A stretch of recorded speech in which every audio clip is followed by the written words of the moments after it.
There's no doubt that every age has its own particular challenges because, and today's challenges would be different, certainly from Swami Vivekananda's day. We are running around in cars, they were running around in horse-drawn carriages.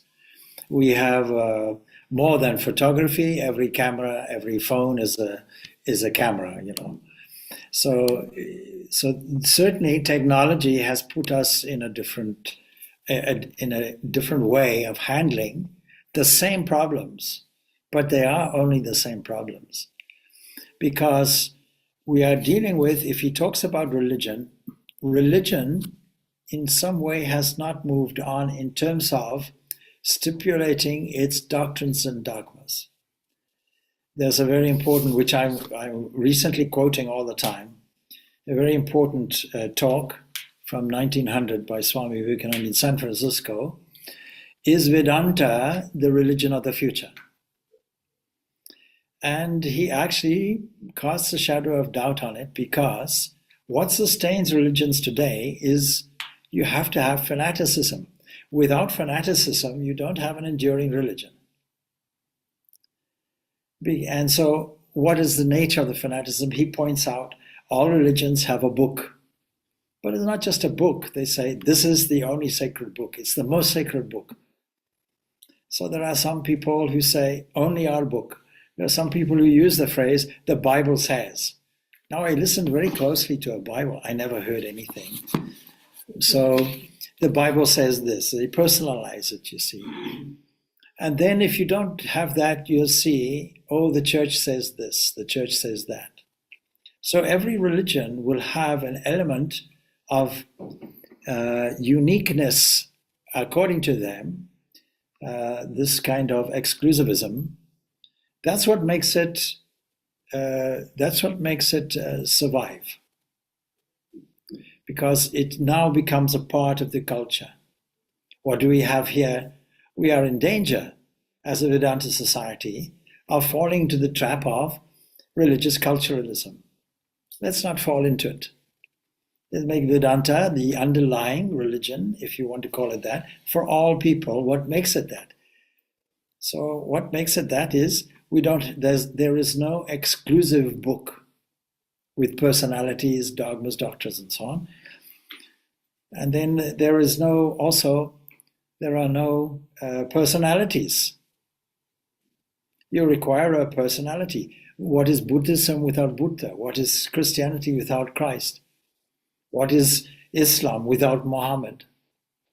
Even though they say, well, Muhammad was a prophet and so on, so still, Muhammad is honored as a kind of perfect man, an ideal. May as well be an incarnation. Incarnations, prophets, and so on and so forth. We have to be careful, because we often use the phrase anyway, that Ramakrishna is the prophet of the new age, the incarnation of the new age. That's fine internally, I believe it. But you see, that's a personal thing, and it has no relevance to the teaching of Vedanta, because will we make another religion now, oriented around a personality? Vedanta never has it. All the Upanishads, they don't have this.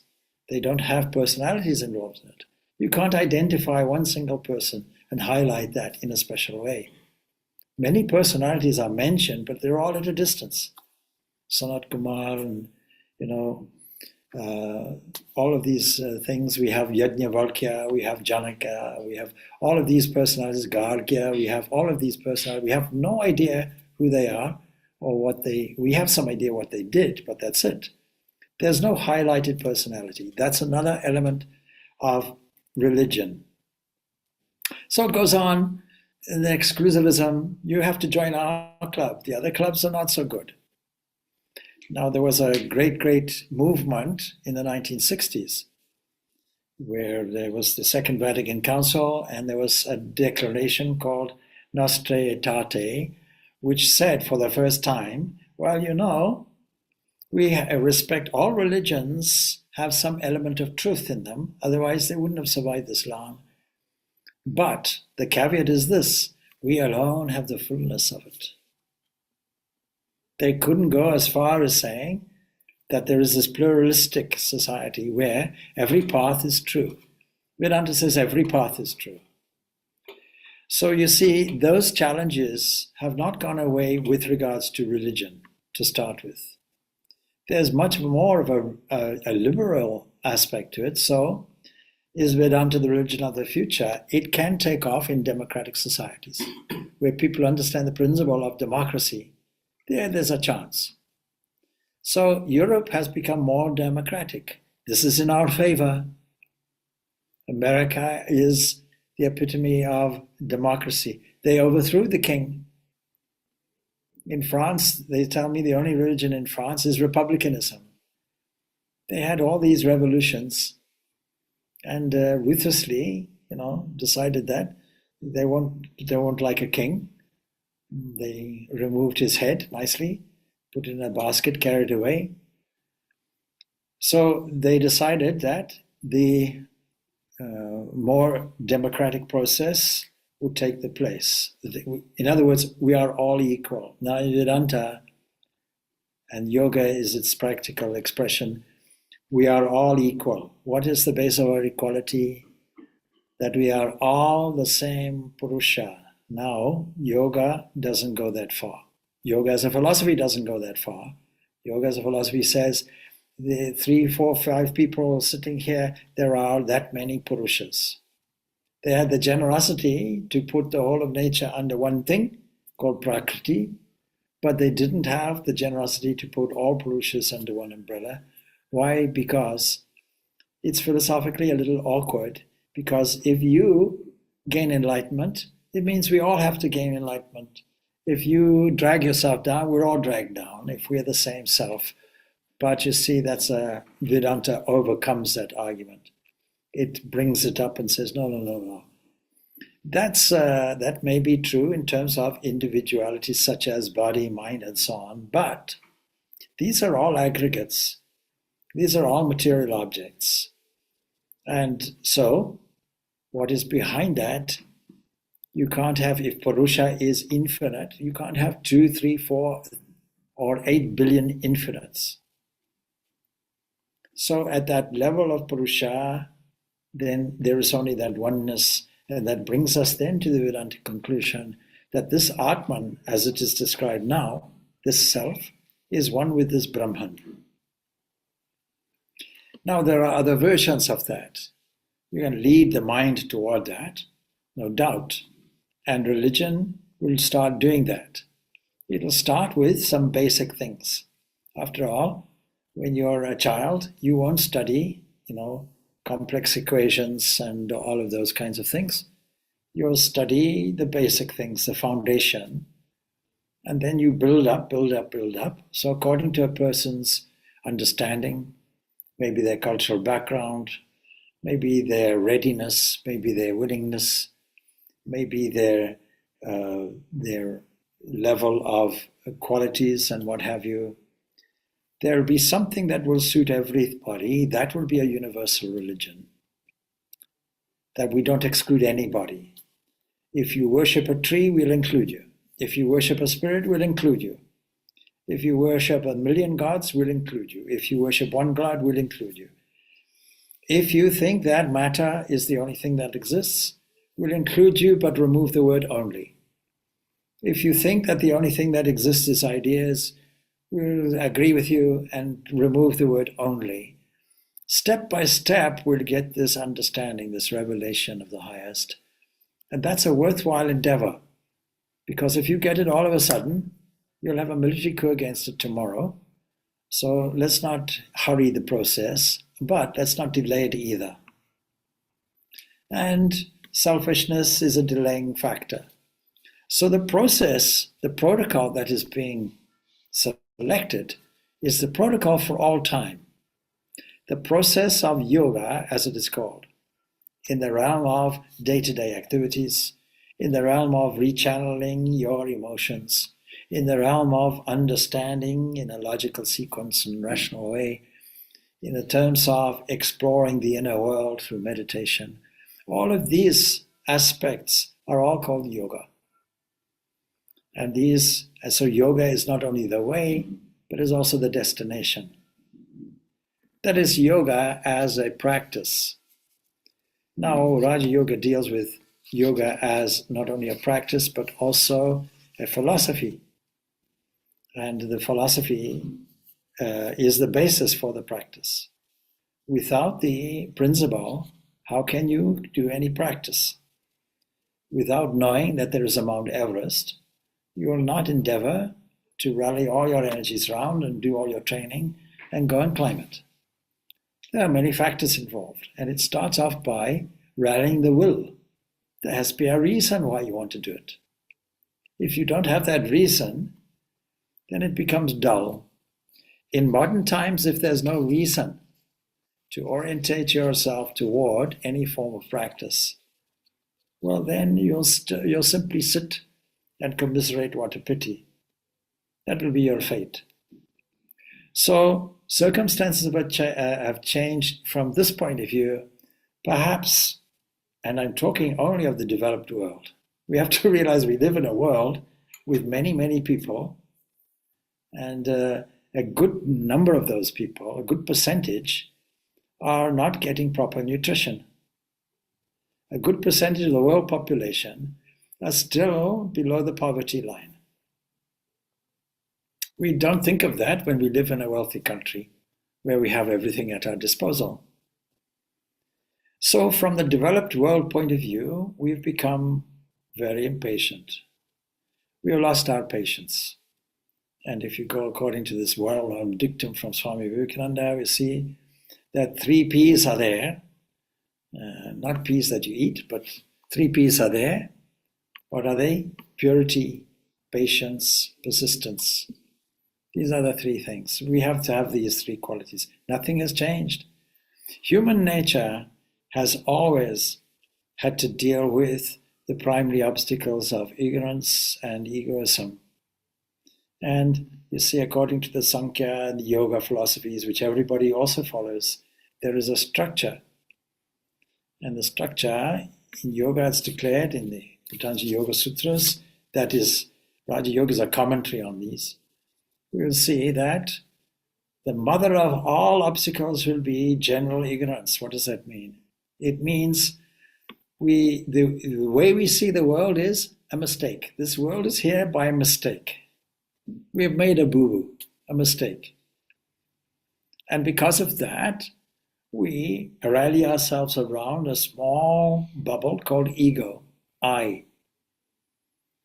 And unless we can overcome that, and unless we can't overcome ignorance. And if we hold on to that, then we have this duality, this rallying between pain and pleasure, attraction and repulsion. And this goes for the whole of material nature. Why do you think that we have electrons and protons? Why did the electron not sit on the proton? Why the proton is a huge mass, the electron has nothing, hardly anything compared to it. And we can't say it's a thing either. It's purely electrical. Why is all of that there, you see? So this attraction repulsion, the only reason why we have anything moving is because the proton comes in with a plus and the electron comes in with a minus. These are opposites, and opposites attract. So when we look at the world, we're just seeing all these opposites. That's how the world runs. The play runs with opposites. If we have light, we have to have shade. If we have good, we have to have bad. Don't think that we should just overcome the one. We have to have these contrasts. When you try and measure something, let us say, for example, these satellites go off into space, something like 1.5 million kilometers away, and try to measure, try to take a kind of picture of a kind of microwave background. But you see, the problem is that they're looking for a signal in relation to noise. And the greatest noise is coming from the Milky Way galaxy, and how to remove all of that. It's a question of juggling data and so on and so forth. So we have no idea what accuracy is there. So you have to have this contrast. If you don't have any background noise, you can never get a signal. You have to get the signal in relation to the background noise. So we get the truth, we get the reality in relation to this relative world that is always changing, that seems to have lots of problems. We were talking earlier on, we were talking about the Bhagavatam, and the 11th chapter of the Bhagavatam comes out in a separate series, Last Message of Krishna, the 11th chapter. And there's a dialogue between Uddhava and Krishna. And there, what does Krishna say? You think this world is against you. I'm paraphrasing. But you see, it's not a cruel joke on you. I'm playing this play, this divine Leela, on myself. That means I'm the actor, I'm the director, I'm the producer, I'm the scenery, I'm the plot, everything there. I'm the camera, I'm the one that says cut, and then you say action. All of that, that's me. There's only one existent thing which is there. These are truths for all time, and they'll fit into any age. But yes, the problems will differ. The problems of inattention are more, because distractions are more, because technology is more. So if you go to any busy public place, most people are occupied with their mobile cellular phones. They're looking down. They're hardly noticing anything. Having to keep the mind occupied, this really is a double-edged sword. Because if they're looking at something which is worthwhile, something that is informative, something that requires their thought process and inputs, not just being a recipient, but a contributor, then this enhances concentration. But if they have no control over it, if they're simply respondents to what is going on, and having to keep the mind ever busy, this is against them. This is not in their favor. This is against the process of concentration. So we have the increased challenges of increased diversions that takes our concentration away. And Raja Yoga is all about the theme of concentration. Yoga is defined as concentration. And then what is our aim? Our aim is to remove all these disturbing waves in the mind so that ignorance itself, in other words, the way that we look at things, will shift. And then we'll glide across the border to our own divine self, as it were. And the great misleading sutra, of course, that we always put out and that I always highlight before groups of yoga students and so on, who think that concentration is pushing the mind into blankness. So Yoga Chitta Vritti Nirodha is the famous second sutra, which is there in the Patanjali Yoga Sutras.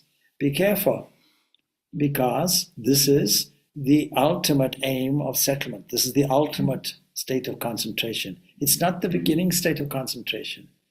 If you try and do it, keep your mind blank, then it's good for insomnia, no doubt. You'll fall asleep. And then you'll be repeating mantras called snoring. So, how is it? The first sutra is very interesting. Atta, it always begins, the sutra literature always starts off with atta, now. Not now, forever now, but now means you've heard expositions in the past, now let's update it. So this is an update. It's an update for our modern era, and supposing these sutras were devised, let's say around about, 2,500, 2,600 years ago, let us say, that's comparatively recent history. We're all facing the same difficulties. So you may say that, yes, but busy modern life, yes, I'll concede. But there are other more difficult problems. Swami Vivekananda lived in a day which was not easier than today. And you go to a developed country in those days, the great champion, the great overseer of the great British Empire as it was. But back in Britain itself, most people were living in poverty in his day. That's the thing. When Mahatma Gandhi, even in later years, when he goes to the north of England, where all the cotton mills are going and so on and so forth, there he's seeing terrible working conditions. He's witnessing firsthand the members of this great British Empire living in poverty because of the class system. Forget about the caste system. The class system, which is still there, upper, lower, middle. And the middle class comes from the Industrial Revolution. Actually, more than that, it comes from the Black Death, the plague, where merchants now start being independently trading and so on. So these are common problems. Common problems today is we're all suffering from the delusion of reality. We're all suffering from this attachment to an individuality which really is just made up of stuff. And we're really attached to the environment, the response of that individuality to the environment in order to get the maximum pleasure. And we're all suffering from this attachment to the physical body, clinging to life. Nobody wants to let go of life. Very few people. Very few people. So these kleshas, these obstacles are the same. They were the same then, they're the same now. Therefore, the advice is also the same. And actually, we can see how modern this analysis that he gives is, because he's talking about scientific superstition. What he's saying is that those people who are in the fundamental stages of religious belief, blind faith, if you will, they have an excuse. Ignorance is their excuse. But those people more educated in the scientific field, they have no excuse for exploring these different phenomena. And direct experience is the only way. I think you mentioned that. So, because in the words of Ramakrishna, see, some people have heard about milk, some people have seen it, others have tasted it. So we cannot understand something unless we have tasted the bliss of the inner reality, unless we have supped it, unless we have engaged in it, unless we have experienced it and sat there, unless we have sat on God's throne along with God. We have no understanding of how the world looks from God's point of view. God made the world and saw that it was good. The problem is we don't sit on God's throne and have a look. We look at it from our point of view. So you see that in the opening statements, yes, in the preface and so on, Swami Vivekananda makes no bones about it. And in his introduction, he puts that. He says, the scientist does not tell you to believe in anything, but he has certain results which come from his own experience. And reasoning on them, when he asks us to believe in his conclusions, he appeals to some universal experience of humanity. And why is Swami Vivekananda saying this is because what he's talking about is a science of religion. Now today in many circles you'll see that people want to make a division. Science on the one side, religion on the other. And it's the fault of the religions. They're presenting their view without any explanations. Just accept it. And if you don't find any reasonable explanation, then you say, well, it's a divine mystery, don't even look. They write it off. No wonder the skepticism. Now, the one thing is we're living in a highly skeptical age. That's good. We're living in an age that wants to examine the rationale of everything. So as I said in my talk last night, we're not standing and saying, I'm here, but there's an absentee God that we have to look for. And we are told that such a one exists, and because we can't see it here, we have to see it elsewhere. And even then, we have to wait for a post-mortem condition. And we'll either see whether we get a greeting in heaven or we go into a barbecue called hell. That's a kind of primitive idea which is there. Now, the idea of reward and punishment, that idea is effective short-term. We all use it. We all threaten the children If you don't do this, this will happen. If you do this, here's an ice cream, whatever it is. Well, that only happens in terms of a short result. When I say ice cream, somebody's eyes lit up here. So we all see this in the short term, yes, but it doesn't work in the long term. In the long term, we have to look for something else. What do we look for? We try and find out the deeper realities. So just as a person develops, a child develops physically, emotionally, intellectually, we have to do the same thing with the inner depths of the spirit. There has to be an understanding that goes along the same maturity lines. We have to outgrow our childish concepts. And so religion as a structure, in most cases, will lead you to a certain position where you no longer need the supporting structure. Now that's a hard thing for many people. But we have to understand why we're doing something. Why do we light a lamp? Why do we light an incense stick? Why do we say a prayer? Why do we perform certain rituals on certain days and so on? Vast majority of people, if you ask these questions, they'll say, well, we were brought up like that. My mother did it, their mother did it, so it goes on. But then, to an unthinking person, you have to ask the critical questions. Well, why? Why are you doing this? What is it for? What's your purpose? What's the significance of it? And get them to think for themselves. Maturity only happens when we ask these critical questions. What, where, why, when, how? And sometimes who? And then we come to some kind of conclusion. So the same process that is used in science, Swami Vivekananda is suggesting we use the same thing. Patanjali himself suggests it, because how do we know what is the right thing? What is true? Well, we have to examine it according to the Nyaya philosophy, the logic side of things, which has many factors. One factor would be credible authority. Catch a credible authority. Somebody who has tasted the milk in the analogy. And listen to what that person has to say. There we'll find it in books. So instead of saying my book alone, you say, what is in your book? And let me see the message and even personality of that being that says, I have seen God.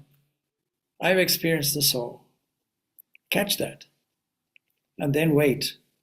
What is your method? And there has to be this. If one person has done it, everyone can do it. There's no exclusive person. If a Christ could do it, everyone can do it. So that's the method we follow. Now, the systematic method is clearly described by Patanjali in this Raja Yoga. Raja Yoga consists of two parts, you'll notice. So one is a general commentary on the process of Raja Yoga and the principles of Raja Yoga. And the second part is Patanjali's Yoga Sutras with Vivekananda's commentary, which actually is his version, his summary of the great classical commentators such as Vachaspati, Vyasa, and so on. All of those commentaries he's compiled and summarized nicely and put into beautiful, clear sentences. And very comprehensive, giving us an idea of what do we mean by chitta, what do we mean by vrittis, what do we mean by this.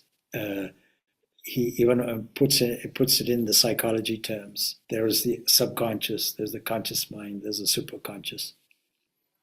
From time to time, our energy may escape into the superconscious, and we say we got a great inspiration, a great sense of creativity.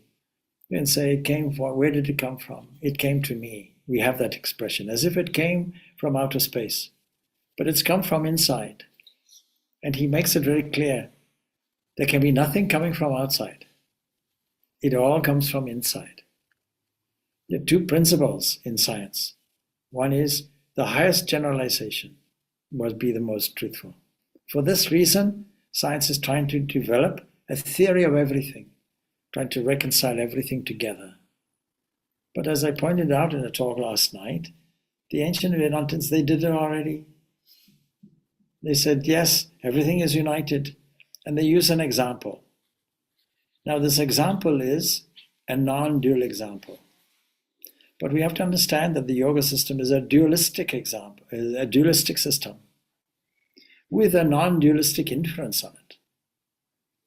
And the non-dualistic inference will be, as soon as we arrive at that Purusha, you see the last chapter, the last section, the last kanda of Patanjali Yoga Sutras will be to do with Kaivalya, isolation, independence, freedom. Well, that sounds very much like the Vedanta philosophy. So when we come to that point, when we talk about samadhi, we are saying no thought in the mind is there. Nothing. In meditation, dhyana, one thought alone is in the mind. And in samadhi, even that is gone. Now our interpretation is that sounds like every time we go to sleep. No, that sounds like stupor. That sounds like torpid. No, because the two extremes always look the same. So samadhi, you can't explain. And then different types of samadhi will be there, broadly divided into nirvikalpa samadhi, savikalpa samadhi. And then we have a very, very careful analysis of each section, of each type of samadhi which is going on. So I often hear people say, yes, I read Raja Yoga. My next question to them is, yes, okay. Did you study it? Well, reading and studying it is different. Now, I first picked up this Raja Yoga in 1968. Not only did I pick it up, but I studied it. I studied it for two reasons. Firstly, it was a fundamental book presented by my teacher. But secondly, he became a monk on account of that very book.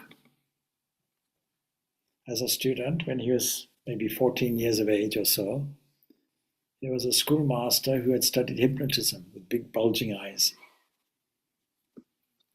And so he knew his uncle had a comprehensive library.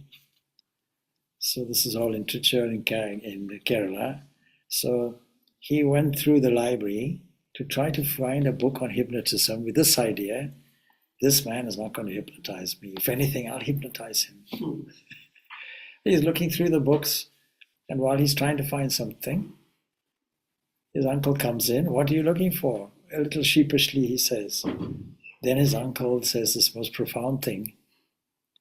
Well, you want to control somebody else's mind. Is it not better to control your own? Here, take this book, Raja Yoga. And that's what changed his whole life. So for that reason, I recommend it as a foundation book for everybody, because in this day and age, it's the most appropriate, because people are interested. This is the age of science, modern science. It is also the age of scientific superstition, because there are many wild ideas where things have a question mark, where somebody puts something in. Some time ago, there was a star that was observed by astronomers. And it had a peculiar habit, because on a graph, you could see there was a radical dip in its brightness. Its activity, its energy, there was a very radical exaggeration. And they wondered, what is that? And after some time, it happened again.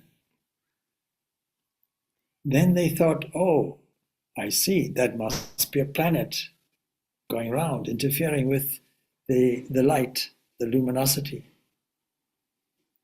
Anyway, they waited and it didn't happen again.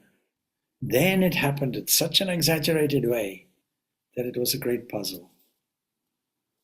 So now, foolishly, like everybody, they wrote a paper on it with no basis for it. And the scientific magazine that was going to publish it said that we cannot really publish it. First of all, you have a peculiar name for it. And secondly, because when we notice a star with peculiar characteristics, we have to give a full name to it. Secondly, what's your hypothesis? What is this exaggeration going on? So they had to think, well, we don't know. We only can think what it might be. It could be some clouds, or some hydrogen clouds or something going around, interfering with it. Or it could be something else. It could be maybe it's some interference somewhere. We don't know, actually. We're just scrambling with ideas. So we have a hypothesis. And the original hypothesis was quite mild. So then they thought outside the box. Maybe this is an alien world that have made a huge machine with all kinds of instruments to and examine the nature of this sun. And so they went into the realm of absolute hypothesis. But you see, all wild ideas. Anyway, it was unacceptable when they put that forward. Naturally, where's your evidence? So then they started trying to engage amateur astronomers all throughout the world and see if they could analyze the exaggerations in terms of the spectrum. And they discovered that there were clear lines in the infrared and clear lines in the ultraviolet and so on, those kinds of things, which knocked out any possibility of alien life. But before that, in newspapers it said, alien life discovered. So unfortunately, we're living in an age where newspaper headlines make an exaggerated claim about hearsay. Same thing with humanity. Humanity, we pick up a tittle tattle from somewhere, we blow it out of all proportion, you know. Oh, Swami got a greyhound. He told me he got a greyhound. Then somebody said, oh, Swami got a dog, it's nearly black. Oh, and somebody says, oh, Swami got a dog, it's very dirty. There comes there's a big rumor, you're a dirty dog. You can see how rumors get exaggerated. So we are searching for the truth. Modern science is looking for it. We also are looking for it. We do it in a clearly analytical way. That is what Vedanta is good at doing. But behind that, we're looking for the positive experience as well. That is found through shifting our attention in a more wondrous way, in a more real way, in a more connected way in our environment. Seeing God in everything is another way of saying it. Seeing the divine self in all things, in all beings. And then when it comes to seeing it in yourself, we call this meditation. And meditation is the ultimate connectivity. That is where we meet God face to face.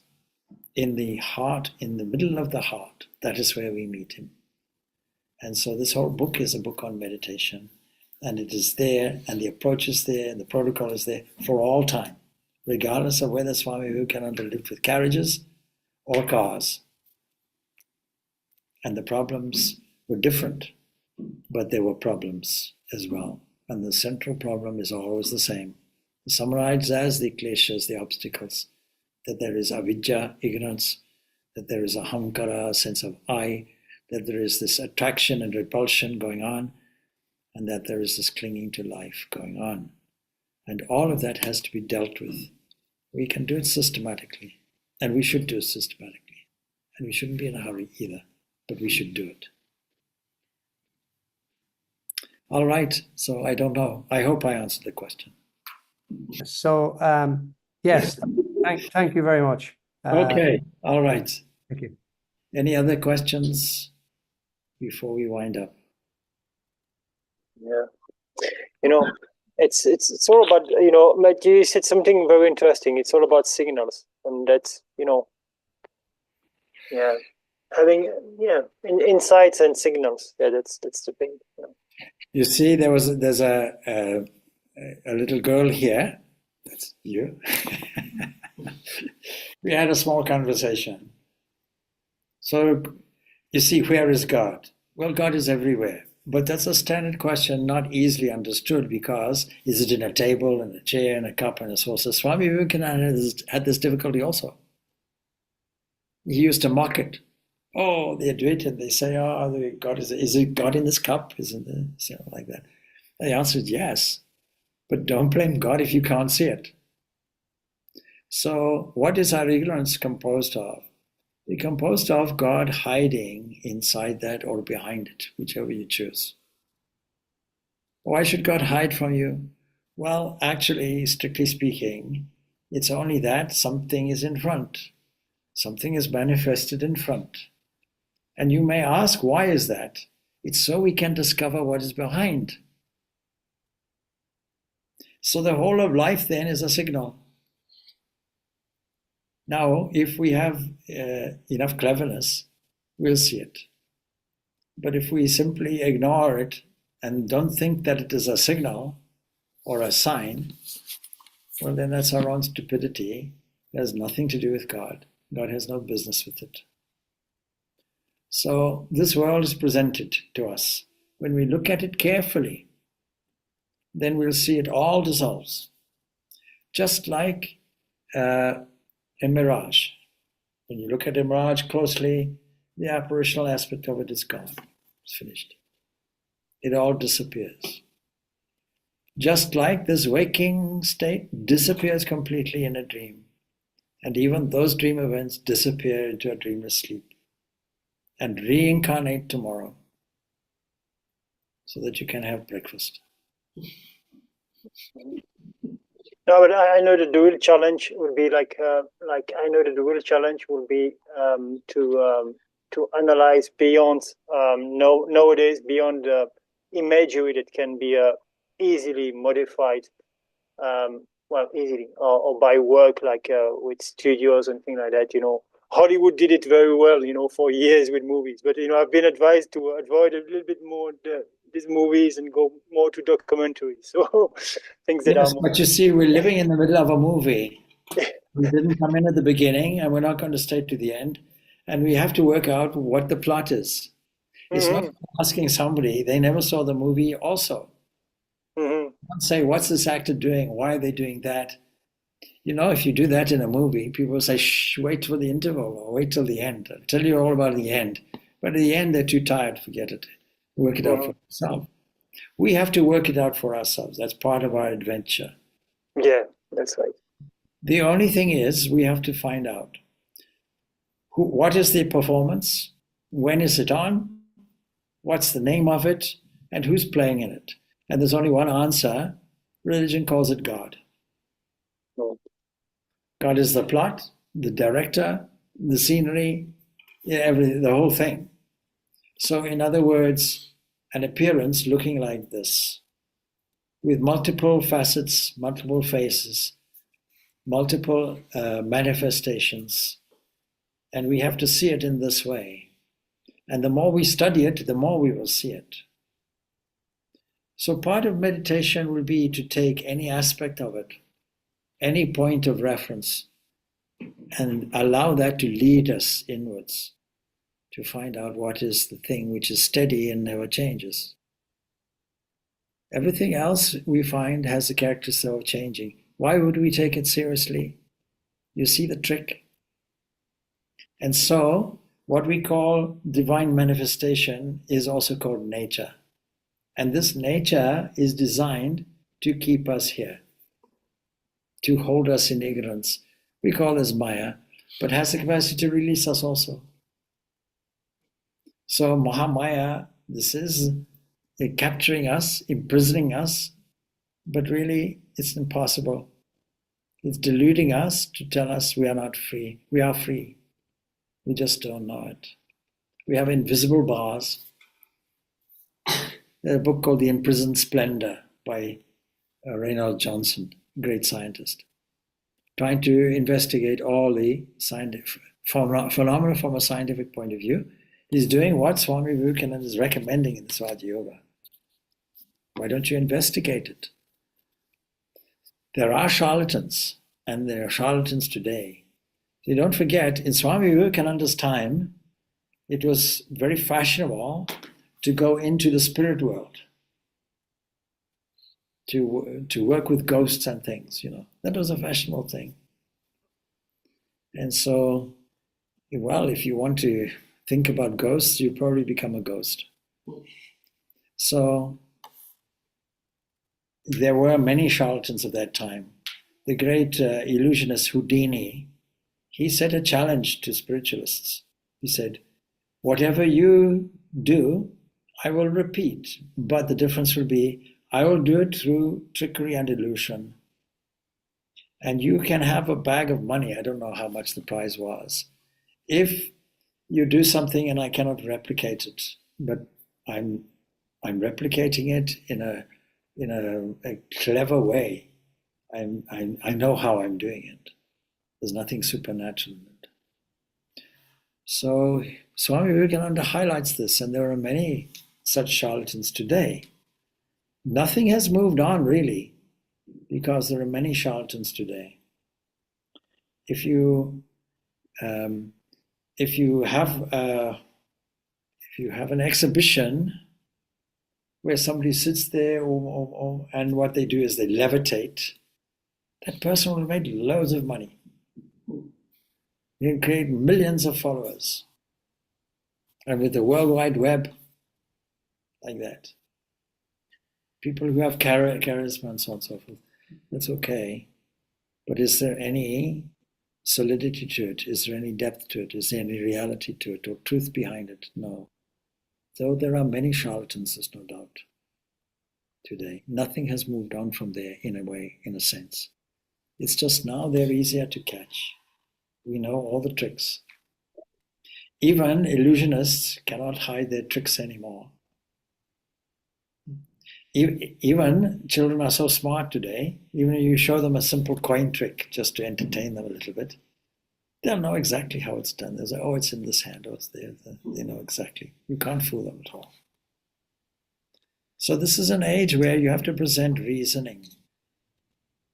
And Raja Yoga is the science of religion. It is the rationale of spirituality.